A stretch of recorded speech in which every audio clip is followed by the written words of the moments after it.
Hello বন্ধুরা, আজকের এই ভিডিওতে 50টি গুরুত্বপূর্ণ এমসিকিউ প্রশ্ন আলোচনা করব যা upcoming WBSSC group C D এছাড়াও বিভিন্ন পরীক্ষার জন্য অত্যন্ত গুরুত্বপূর্ণ। তো তোমরা অবশ্যই বলবে যে এই 50টি প্রশ্নের মধ্যে কতগুলি প্রশ্নের উত্তর দিতে পারলে, তা অবশ্যই তোমরা কমেন্ট বক্সে কমেন্ট করে জানাবে এবং ভিডিওটা ভালো লেগে থাকলে তো অবশ্যই একটা লাইক করবে। তো চলো শুরু করি আজকের প্রথম প্রশ্ন দিয়ে।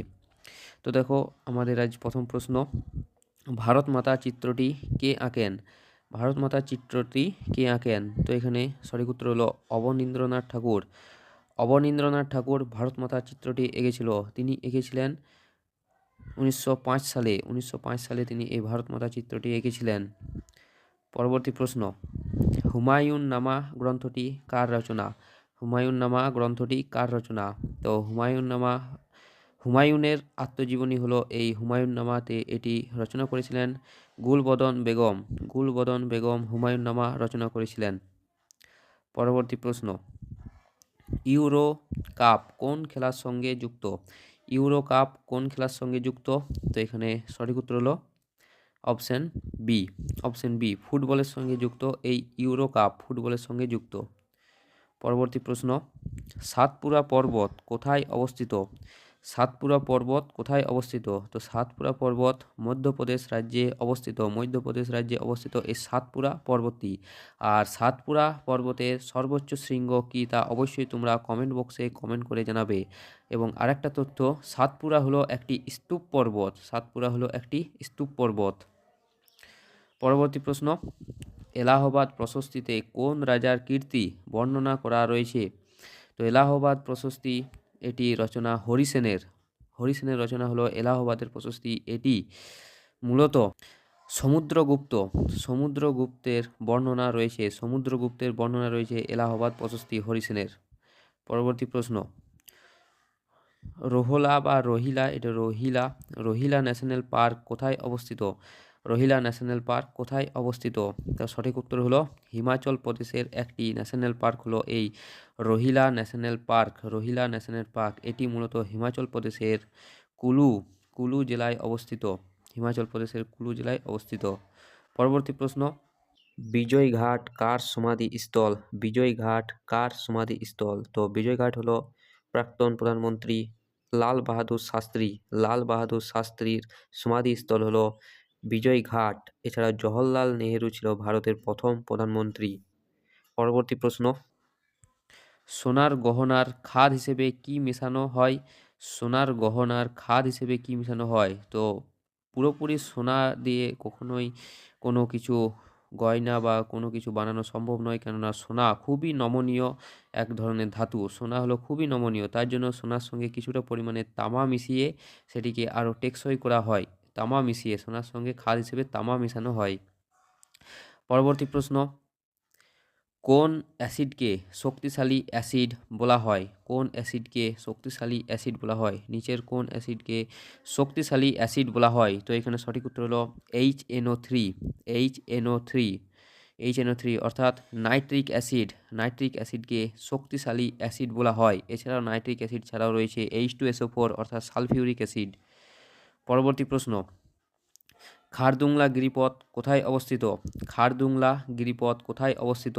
তো খারদুংলা গিরিপথ হলো জম্মু ও কাশ্মীরে অবস্থিত। জম্মু ও কাশ্মীরে অবস্থিত হলো এই খারদুংলা গিরিপথ।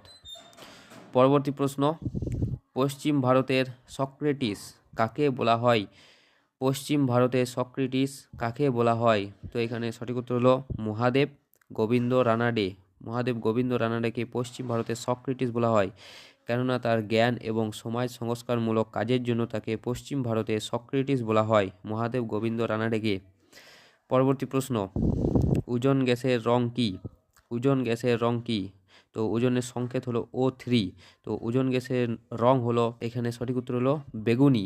বেগুনি বা নীল বর্ণের হয় এই ওজন গ্যাসের রং, বেগুনি বা নীল বর্ণের। পরবর্তী প্রশ্ন, ক্ষারীয় পটাশিয়াম পাইরোগ্যালেট দ্রবণে অক্সিজেন শোষিত হলে দ্রবণের বর্ণ কী হয়? ক্ষারীয় পটাশিয়াম পাইরোগ্যালেট দ্রবণে অক্সিজেন শোষিত হলে দ্রবণের বর্ণ হয় বাদামি। অপশন এ, বাদামি বর্ণের হয়। পরবর্তী প্রশ্ন, রোহিলা ন্যাশনাল পার্ক, ও এই প্রশ্নটা দুবার রিপিট হয়ে গেছে। তো রোহিলা ন্যাশনাল পার্ক কোথায় অবস্থিত? তো রোহিলা ন্যাশনাল পার্ক হিমাচল প্রদেশের কুলু জেলায় অবস্থিত। পরবর্তী প্রশ্ন, ভারতে পিনকোড নাম্বার পদ্ধতি কত সালে চালু হয়? ভারতে পিনকোড নাম্বার পদ্ধতি কত সালে চালু হয়? তো সঠিক উত্তর হলো 1972 সালের 15ই আগস্ট। 1972 সালে 15ই আগস্ট ভারতে পিনকোড নাম্বার পদ্ধতি চালু হয়।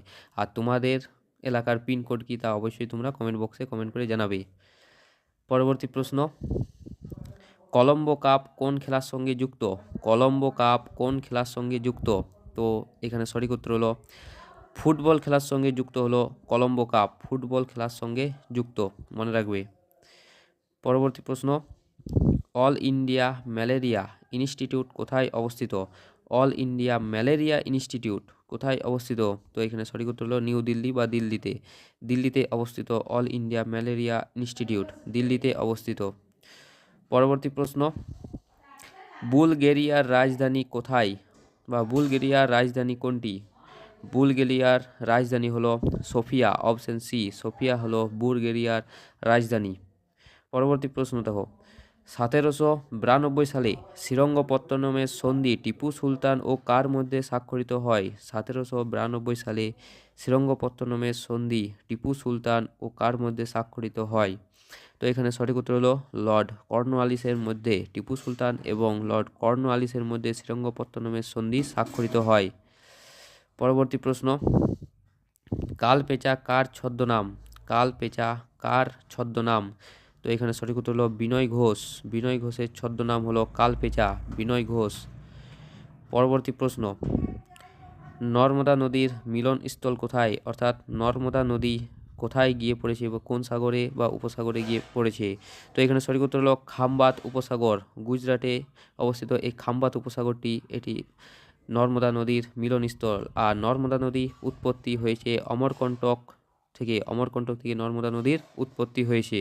এটি খুবই গুরুত্বপূর্ণ প্রশ্ন যে নর্মদা নদী কোথা থেকে উৎপত্তি হয়েছে। পরবর্তী প্রশ্ন, দক্ষিণ আফ্রিকার মুদ্রার নাম কি? দক্ষিণ আফ্রিকার মুদ্রার নাম কি? তো এখানে সঠিক উত্তর হলো র্যান্ড, RAND, র্যান্ড হলো দক্ষিণ আফ্রিকার মুদ্রার নাম। পরবর্তী প্রশ্ন দেখো, স্পোর্টস কারেন্ট অ্যাচিভমেন্ট থেকে 2026 সালে আন্ডার-19 ক্রিকেট ওয়ার্ল্ড কাপ কে জিতলো? 2026 সালে যে আন্ডার-19 ক্রিকেট ওয়ার্ল্ড কাপ হলো সেখানে জিতে নিয়েছে ভারত। আর ভারত যেগুলি জিতে নিয়েছে সেগুলি খুবই গুরুত্বপূর্ণ প্রশ্ন আপকামিং বিভিন্ন পরীক্ষার জন্য। পরবর্তী প্রশ্ন, ভারতের জাতীয় পতাকা কোন কাপড় দিয়ে তৈরি হয়? ভারতের জাতীয় পতাকা কোন কাপড় দিয়ে তৈরি হয়? তো এখানে সঠিক উত্তর হলো খাদি কাপড় দিয়ে তৈরি হয় ভারতের জাতীয় পতাকা, খাদি কাপড় দিয়ে তৈরি হয়। পরবর্তী প্রশ্ন, রাইটার্স বিল্ডিং আক্রমণে অংশগ্রহণকারী একজন বিপ্লবী কে ছিলেন? রাইটার্স বিল্ডিংয়ে অংশগ্রহণকারী একজন বিপ্লবী ছিল বিনয় বসু। এছাড়াও আরও দুজন ছিল, বিনয় যাকে বলি বিনয়, বাদল, দীনেশ, তিনজন আমরা তিন বিপ্লবীকে লক্ষ্য করে যাই যিনি রাইটার্স বিল্ডিংয়ে আক্রমণে অংশগ্রহণ করেছিল। আর এরা কত সালে আক্রমণ করেছিল তা অবশ্যই তোমরা কমেন্ট বক্সে কমেন্ট করে জানাবে। পরবর্তী প্রশ্ন, সকল উত্তর পথনাথ উপাধিটি কোন রাজার ছিল? সকল উত্তর পথনাথ উপাধি, সকল উত্তর পথনাথ ছিল হর্ষবর্ধনের উপাধি, হর্ষবর্ধনের উপাধি ছিল সকল উত্তর পথনাথ। পরবর্তী প্রশ্ন, দাবা খেলার উৎপত্তি কোথায় হয়েছিল? বিশ্বজুড়ে যে দাবা খেলা রয়েছে, যে দাবা খেলার উৎপত্তি হয়েছিল আমাদের দেশ ভারতবর্ষ থেকেই, আমাদের দেশ ভারতবর্ষ থেকেই দাবা খেলার উৎপত্তি হয়েছিল। পরবর্তী প্রশ্ন, রাষ্ট্রকূট বংশের প্রকৃত প্রতিষ্ঠাতা কে ছিলেন? রাষ্ট্রকূট বংশের প্রকৃত প্রতিষ্ঠাতা কে ছিলেন? তো সঠিক উত্তর হলো দন্তি দুর্গ, দন্তি দুর্গ ছিল রাষ্ট্রকূট বংশের প্রতিষ্ঠাতা। তিনি 753 সালে এটি প্রতিষ্ঠা করেছিলেন এই বংশটি। পরবর্তী প্রশ্ন, ইকতা প্রথার প্রবর্তন করেন কে? ইকতা প্রথার প্রবর্তন করেন কে? তো সঠিক উত্তর হলো ইলতুৎমিশ, ইলতুৎমিশ ইকতা প্রথার প্রবর্তন করে, ইলতুৎমিশ। পরবর্তী প্রশ্ন, আংশিক মূল পরজীবী উদ্ভিদ কোনটি? আংশিক মূল পরজীবী উদ্ভিদ কোনটি? নিচের কোনটি আংশিক মূল পরজীবী উদ্ভিদ? তো এখানে সঠিক উত্তর হলো চন্দন, চন্দন হলো আংশিক মূল পরজীবী উদ্ভিদ, চন্দন। পরবর্তী প্রশ্ন, 2024 সালে ভারত অলিম্পিকে কতগুলি পদক জিতেছিল? খুবই গুরুত্বপূর্ণ প্রশ্ন। 2024 সালে ভারত অলিম্পিকে মোট 6টি পদক জিতেছিল, 6টি পদক জিতেছিল, যেখানে একটি রূপো পেয়েছিল, যেটি নীরজ চোপড়া জ্যাভলিন থ্রোতে রূপো পেয়েছিল, এবং পাঁচটি ব্রোঞ্জ পদক জিতেছিল, 5টি ব্রোঞ্জ পদক জিতেছিল ভারত।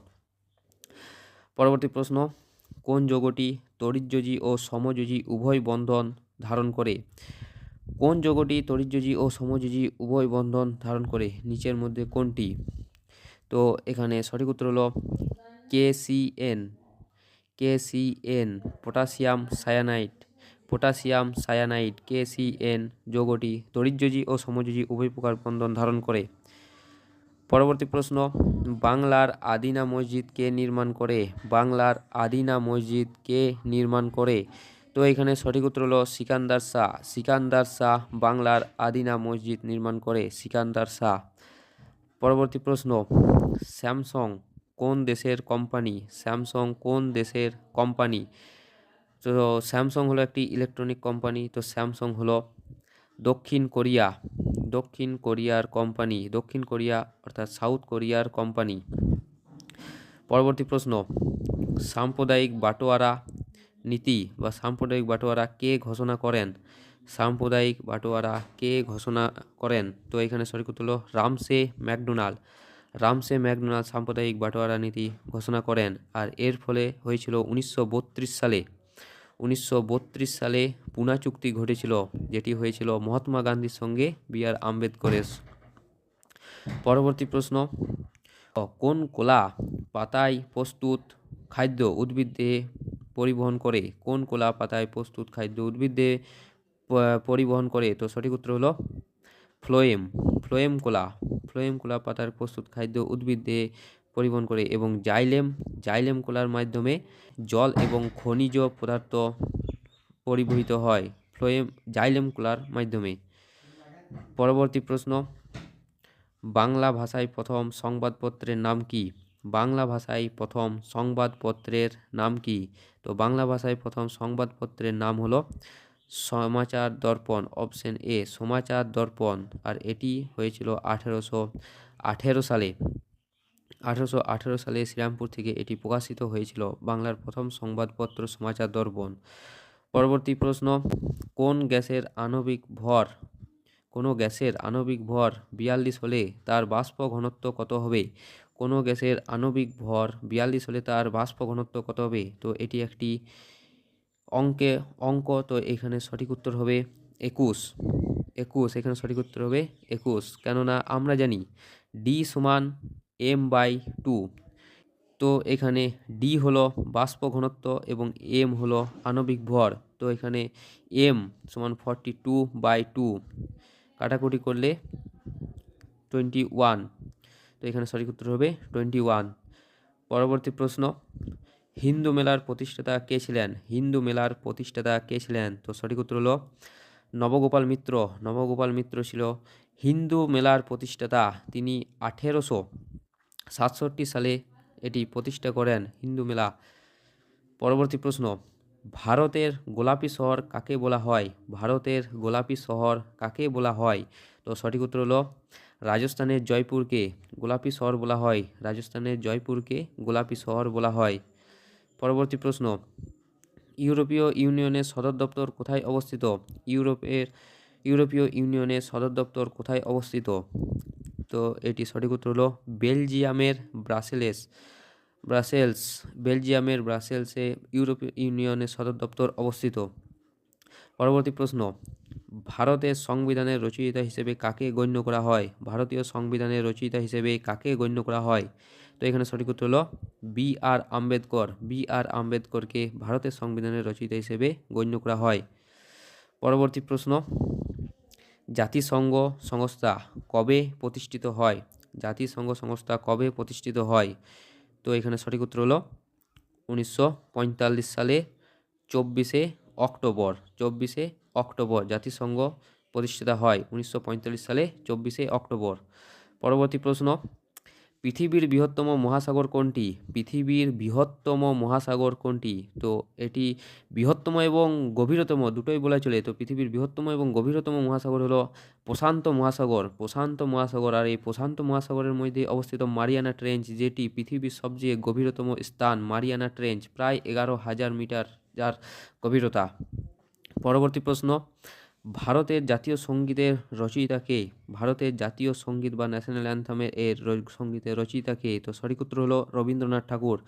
রবীন্দ্রনাথ ঠাকুর দ্য ন্যাশনাল অ্যান্থাম বা জনগণ মন এটি রচয়িতা করেছিলেন। এছাড়াও আমাদের আরেকটা রয়েছে ন্যাশনাল সং, যেটি রচনা বঙ্কিমচন্দ্র চট্টোপাধ্যায়। বঙ্কিমচন্দ্র চট্টোপাধ্যায় আমাদের ন্যাশনাল সং রচনা করেন, যেটি হলো বন্দে মাতরম। পরবর্তী প্রশ্ন, ভারতের প্রথম রাষ্ট্রপতি কে ছিলেন? ভারতের প্রথম রাষ্ট্রপতি কে ছিলেন? তো সঠিক উত্তর হলো রাজেন্দ্র প্রসাদ ছিল ভারতের প্রথম রাষ্ট্রপতি। রাজেন্দ্র প্রসাদ ছিল ভারতের প্রথম রাষ্ট্রপতি, রাজেন্দ্র প্রসাদ। আর জাকির হোসেন হলো যিনি রাষ্ট্রপতি অবস্থায় মারা যান। আর এস রাধাকৃষ্ণন হলো ভারতের প্রথম উপরাষ্ট্রপতি, এস রাধাকৃষ্ণন। পরবর্তী প্রশ্ন, গঙ্গা নদী উৎস কোথায়? গঙ্গা নদীর উৎস কোথায়? তো এটা আমরা ছোট থেকেই জানি যে গঙ্গা নদীর উৎস হলো উত্তরাখণ্ড রাজ্যের গঙ্গোত্রী হিমবাহের গোমুখ গুহা থেকে এই গঙ্গা নদীর উৎপত্তি হয়েছে। পরবর্তী প্রশ্ন, ভারতের জাতীয় পশু কোনটি? ভারতের জাতীয় পশু কোনটি? ভারতের জাতীয় পশু হলো বাঘ। বাঘ বলতে এখানে রয়্যাল বেঙ্গল টাইগার ভারতের জাতীয় পশু। এছাড়া পশ্চিমবঙ্গে কোনটি তা অবশ্যই তোমরা কমেন্ট বক্সে কমেন্ট করে জানাবে। পরবর্তী প্রশ্ন, ভারতের জাতীয় ফুল কোনটি? ভারতের জাতীয় ফুল কোনটি? তো এখানে সঠিক উত্তর হলো পদ্ম। পদ্ম হলো ভারতের জাতীয় ফুল। পদ্ম হলো ভারতের জাতীয় ফুল। এবং পশ্চিমবঙ্গের ফুল কি তা অবশ্যই তোমরা কমেন্ট বক্সে কমেন্ট করে জানাবে। পরবর্তী প্রশ্ন, ভারতের জাতীয় পাখি কোনটি? ভারতের জাতীয় পাখি কোনটি? তো ভারতের জাতীয় পাখি হলো অপশন এ ময়ূর হলো ভারতের জাতীয় পাখি। এবং পশ্চিমবঙ্গের পাখি কি তা অবশ্যই তোমরা কমেন্ট বক্সে কমেন্ট করে জানাবে। তো এই ছিল আমাদের 50টি গুরুত্বপূর্ণ এমসিকিউ প্রশ্ন, বিভিন্ন পরীক্ষার জন্য অত্যন্ত গুরুত্বপূর্ণ। তো এই 50টি প্রশ্নের মধ্যে কতগুলি প্রশ্নের তোমরা উত্তর দিতে পারলে তা অবশ্যই তোমরা কমেন্ট বক্সে কমেন্ট করে জানাবে। এবং ভিডিওটা যদি ভালো লেগে থাকে তো অবশ্যই একটা লাইক করবে এবং চ্যানেলটাকে সাবস্ক্রাইব করবে, যাতে এরকম ভিডিও আবার পেতে পারো। তো দেখা হচ্ছে পরের ভিডিওতে। ধন্যবাদ।